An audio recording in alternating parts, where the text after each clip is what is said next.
Hey guys, welcome back. Today I decided to go after the only fish in the bay I haven't caught yet, which is the king salmon. So I'm here at Benicia.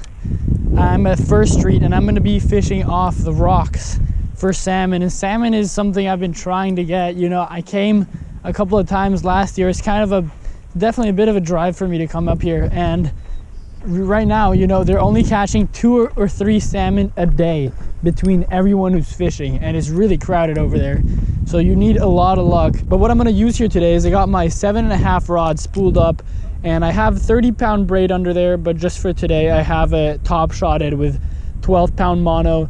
The reason why is there's a lot of people fishing here. You're kind of fishing shoulder to shoulder, so it gets tangled a lot. And braid, when braid tangles, it's impossible to get out. Mono is way easier, so you use just light mono just to be kind of courteous to others, but everyone does it, so if you come out here you kind of got to do it. And as for my lure, you can see right there I got a really nice lure on there. I got this at Benicia Bait, which is a bait shop right here, and they sell all these nice lures, and they can tell you how to swim them right here down at First Street. So that's what we're gonna do today. I'm gonna test this thing out, and yeah, if I can catch a salmon today, that'll be awesome. You know, last year I came a couple of times and I caught a steelhead, so that was really nice. It was a big steelhead, but you know, the goal has always been salmon. So if today we can catch a salmon, that would be awesome. So I'm here at the spot right now. It's actually down there, but here you can see how there's a little shore, just because this is low tide. At high tide this is completely full with water, and I'm here around 3 hours before high tide today because most of the salmon are caught on the incoming tide, and I'll probably stay around an hour into outgoing tide. But you can see how there's all the people lined up and they're all fishing for these salmon. There's always also sea lions in the water. You're stealing people's salmon, so the best spots tend to be by that yellow house over there. I'm gonna find a nice rock by it and get fishing. So I got my 3/4 ounce lure here. This is what I'm doing right now. I'm literally just flipping this thing, tossing it as far as I can, and then the second it hits the water, just a constant retrieve. Basically you want that spoon spinning around the base of the lure, and so that spoon spins around and it reflects all the light, and then that pink color kind of adds the color of one of the bait fish that might be around, and the salmon hit. But you know, it's hard to hit salmon this time of year.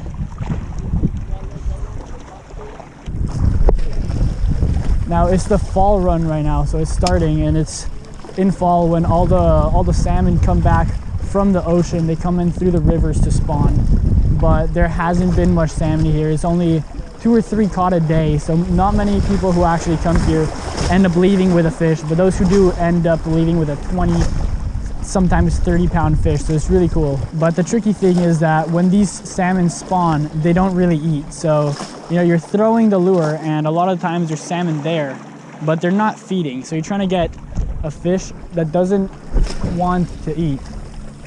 So it's tricky business. And then if you hook one, it's only about less than half of them actually get landed, because a lot of times they snap the line. I'm only using 12-pound line against what could potentially be a 25, 30-pound fish. And there's also the sea lions, the ultimate taxman of the Delta. They basically sneak up, and once someone hooks a salmon, they just use it as an easy meal ticket.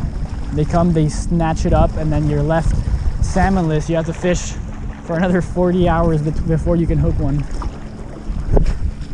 Fish on, fish on, fish on. Yeah.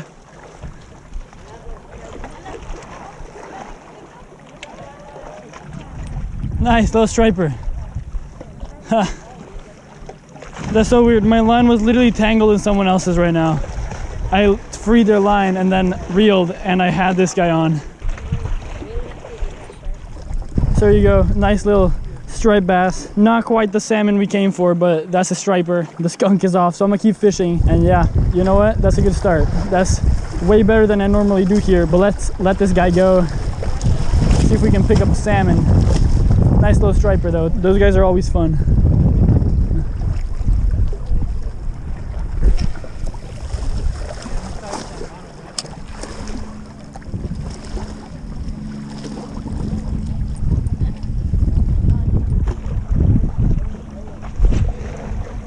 Another thing about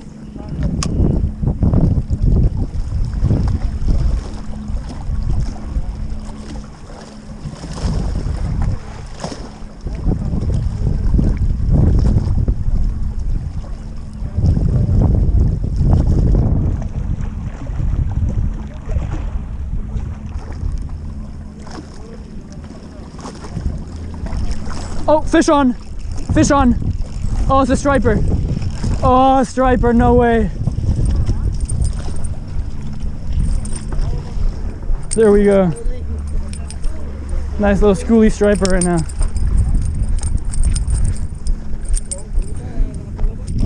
Yeah. Yeah, got him. He wants to escape. Hmm? There we go.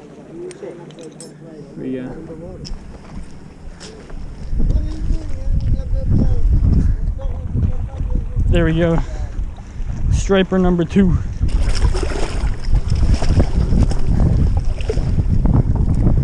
So there we go. That's striper number 2. Fishing for salmon, but it looks like these striper are hitting right now. So I'm gonna keep casting. This is a nice one. Might be a keeper, but I'm not gonna keep it. Legal size for these is 18 inches. And right now these guys are doing the same thing that the salmon are doing, which is coming from the ocean and swimming into the delta, where they will spawn as well. So that's 2 fish. Let's keep fishing.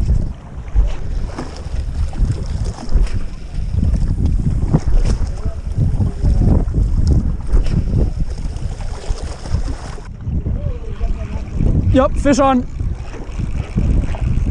Fish on. Striper. Oh, another striper.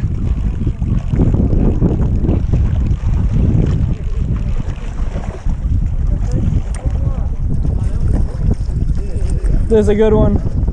There we go. Sorry. Here's a keeper.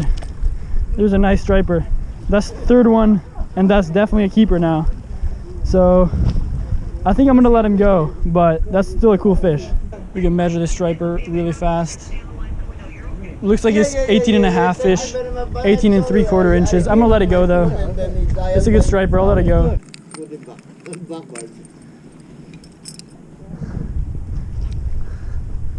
There we go, best striped bass of the day so far, I think. This is the 2nd keeper out of 3.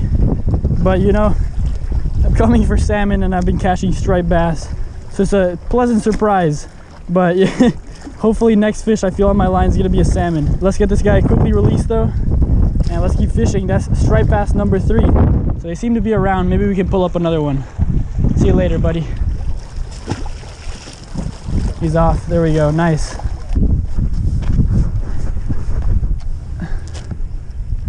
See if we can pick up a 4th fish. Didn't expect there to be so many stripers out here today, but I'll definitely take catching stripers over not catching salmon, so that's nice. Let's see if we can pull up another one. How many stripers make a salmon? 5? Damn it. So earlier I said that the salmon were not eating much and that's why it's hard to catch them, but actually they're not eating at all. So all the bites that we're getting, or we're not getting any bites, but if we were to get any bites, it would be just out of aggression. It's basically that lure flashes in front of the salmon's face or just close to it. That salmon gets kind of mad, turns around, swipes at it, bites it, headbutts it or something. It gets snagged, and then that's when you catch it. But yeah, that's why it's hard. You know, there can be salmon, but you're trying to hook a fish that's not eating. They come from the ocean and their only goal is to mate. So they're literally prioritizing that over their food. So that's why, like, last season I probably spent 40 hours here, 50 hours here, and caught a total of 0 salmon. It's just a lot of luck. Even if they're around, you know, they're not even eating. The tide is coming up though, so if there's a time to catch one, it's now. And yeah, let's see what we can pull up. So high tide is in about an hour. Look at all the people fishing. No salmon yet in the time I've been here, but look at that. The tide picks up, more people pick up, but look at it, it's beautiful. There's a bridge in the back, and yeah, as more water flows in here, more salmon will too. We're seeing a sea lion out there that's been kind of prowling around. I think it's sensing some salmon. I think it's waiting for someone to hook one. And that's how these guys feed, you know. If they can just wait for someone to catch a salmon for them, they have to expend way less energy, which is basically what survival is.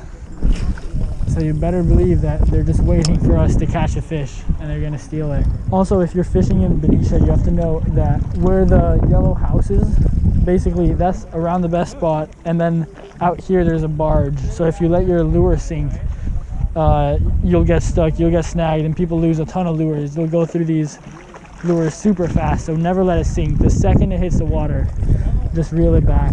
But these are generally the best areas where the most fish get hit. Look at that. Oh, that's a big fish. It's literally just, ooh, the sea lion's gonna get it. The sea lion's gonna get it. It's definitely gonna be the sea lion's fish right now. It's still going. Oh, it snapped off. It snapped off. Yeah, there's no chance. That was a monster. First fish out here in the entire time I've been here. First salmon that anyone hooks. Oh, yep. That sea lion just came up with the salmon. Yep. Right over there. Yep. Oh, yep. It's chasing. There we go. Got it. Got it. There you go. Yeah, they're sharing it. There's multiple sea lions now sharing the salmon. So been a tough day, you know, no salmon, but I did manage those 3 stripers, so that's way better than nothing. Guys, if you like this video, please make sure to subscribe, hit like, comment, share it, and yeah, I'll see you next time. I'm probably gonna try to catch salmon again. So if there's a video, it means I caught one. If there isn't, sucks. Thanks for watching, and tight lines.